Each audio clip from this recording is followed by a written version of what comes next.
tous, bienvenue dans une nouvelle vidéo Booktube, c'est-à-dire une vidéo où je présente et donne mon avis sur un roman.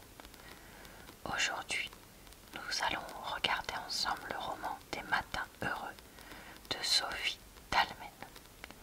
Si vous aimez ce genre de vidéos sur des livres, sachez que je fais très régulièrement le lundi des vidéos Booktube sur ma chaîne depuis des années.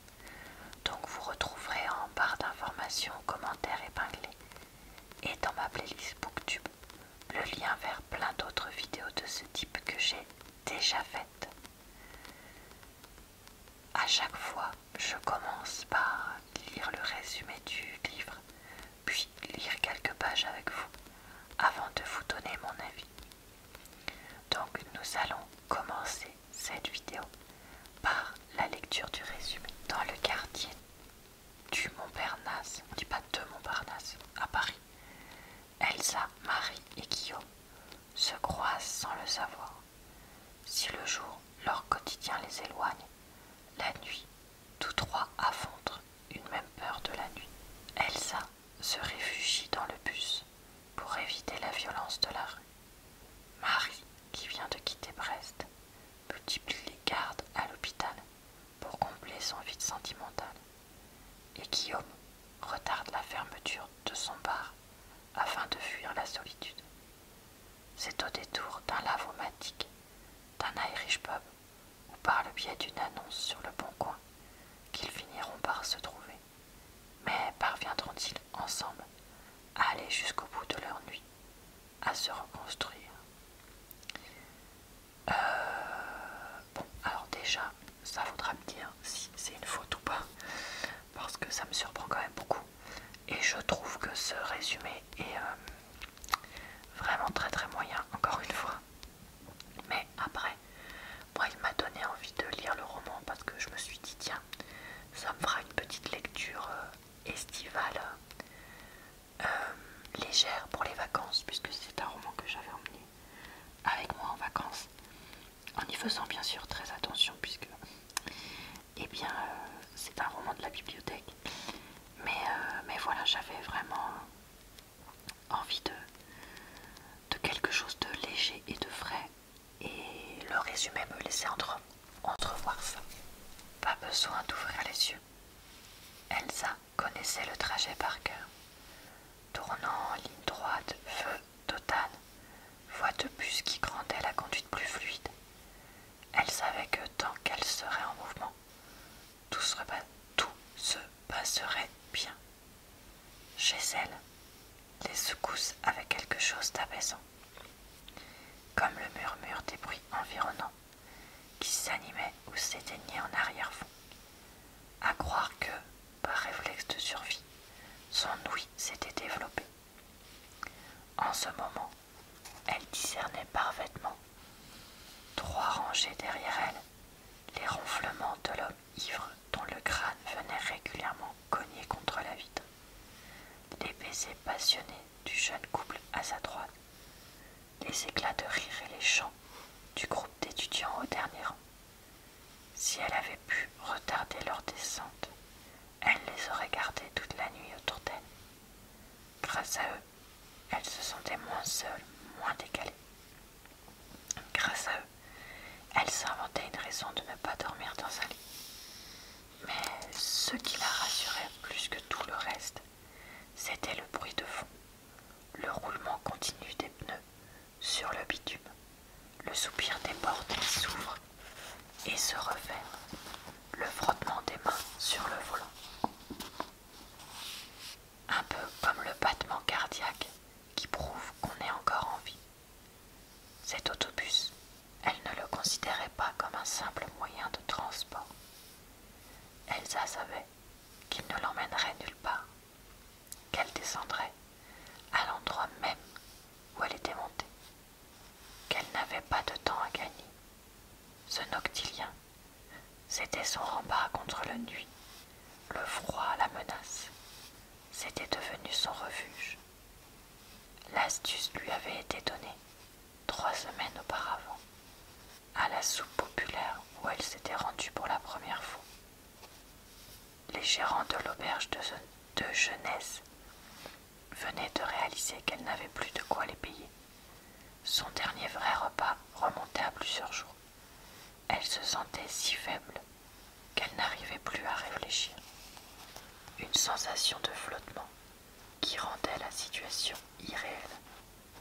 Mais quand elle s'était retrouvée, attablée parmi les sans-abri du quartier, la réalité l'avait frappée de plein fouet. À cet instant, elle avait eu l'impression de basculer, de ne plus contrôler sa vie, de dépendre des autres pour survivre, comme un point de non-retour. Elle s'était mise à trembler comme une feuille, les doigts cramponnés à son bol fumant. La honte lui nouant l'estomac. Face à elle, une vieille femme édentée la dévisageait, sans gêne, guettant le moment où elle lèverait la tête pour engager la conversation. Elsa sentait son regard et imaginait celui des autres, rivé sur elle de la même manière. La femme n'avait pas attendu longtemps pour se lancer. « Allez, ma petite, mange donc, ça va refroidir. On finit par s'habituer à tout, tu verras. » Des paroles réconfortantes qui avaient eu l'effet inverse. Elsa s'était mise à pleurer, le nez dans sa soupe, en se disant que jamais, au grand jamais, elle ne s'habituerait à cela. Et sa convive avait enfoncé le clou. « Tu dors où ce soir? Jolie comme tu es, ne traîne pas sur les trottoirs. Les trottoirs pour une femme, c'est la mort. De la chair fraîche, voilà ce qu'on est. Et crois-moi, toi, je te donne pas l'eau avant de te faire bouffer. Évite le métro aussi. Quand on s'enfonce sous terre, on ne sait jamais quand on remonte. » Elsa n'avait pas eu besoin d'entendre ça. De son passé, elle en tirait les mêmes conclusions. De la chair fraîche jetée dans la gueule du loup, voilà à quoi elle avait été réduite. De la chair criblée de cicatrices, qui venait de perdre toute estime d'elle-même, et qui aspirait sa soupe à petites gorgées pour occuper sa bouche et retarder le moment où elle serait obligée de lui répondre. Dans les rues, tu dois marcher. Jamais tu ne t'arrêtes, tu entends. Il y avait un caractère d'urgence dans les recommandations de cette vieille dame, comme une ordonnance de médicaments. Les gares, c'est bien pour se poser. Il fait chaud, il y a tout le temps du monde qui circule. Et quand ça ferme, tu ne te poses pas de questions, tu grimpes dans un bus et tu te fais toute petite jusqu'au matin. Comment cette femme l'avait deviné? Pour Elsa, cette nuit serait la première. La première sans toit pour s'abriter. À croire que c'était marqué sur son front. En guise d'approbation, elle avait abaissé son bol et réalisé que l'estomac plein, la chute paraissait moins douloureuse. Voilà, je m'arrête là pour ma lecture. Alors, je vais maintenant vous donner mon avis sur ce roman. Eh bien, écoutez, je l'ai trouvé très mignon. Mais ce n'est pas la lecture de l'année. Alors, qu'est-ce que j'ai aimé dans ce roman? Eh bien, écoutez, j'ai trouvé que les personnages étaient joyeusement caricaturaux. Donc, Elsa, la jeune femme qui se retrouve à la rue, le barman et l'étudiante en gynécologie, qui sont chacun des habitants de passage, entre guillemets, dans un même quartier, dans une même lieu, qui nous font gentiment croire que Paris est un village et que les personnes peuvent facilement s'y croiser, mais surtout s'y parler avec gentillesse et bienveillance. Chose que je mets un peu en doute pour avoir habité dans plusieurs grandes villes, dont Lyon, dans laquelle la majorité du temps les gens ne vous calculent pas, voire vous regardent avec froideur. Mais bon, écoutez, c'est pas grave. On va dire que c'est l'esprit gentillet du roman. Voilà, les personnages donc vont se croiser et leurs vies vont s'entremêler pendant quelques mois s'aider les uns les autres, se faire avancer les uns les autres et tous aller vers une fin gentillette et mignonne. On se croirait quand même un petit peu, je vais le dire, dans un téléfilm de l'après-midi quoi, dans le sens où tout le monde il est presque gentil, tout le monde avance dans la vie, tout le monde a des caractéristiques qui le rendent, oh là là, super intéressant. Un peu comme dans les romans de Daniel Steele ou ce genre d'écrit quoi. Où voilà, vraiment, nous sommes dans un monde merveilleux et plein de bonté quoi. Alors non, on va peut-être pas aller jusque là parce qu'il y a quand même des choses graves qui vont être évoquées dans ce roman. Notamment la raison qui a poussé Elsa à la rue, je vais pas détailler parce que c'est une des révélations du livre, mais voilà, sachez que c'est pas du tout un moment joyeux. De même que je crois que c'est Marie son prénom à l'étudiante, qui va être parfois un peu, je sais pas, un peu trop, je sais pas comment dire. Elle a une personnalité décrite comme hyper positive, etc. Mais hyper dans tout. Donc quand elle est énervée, elle est hyper énervée. Quand elle décide de faire quelque chose, elle le fait à fond, etc.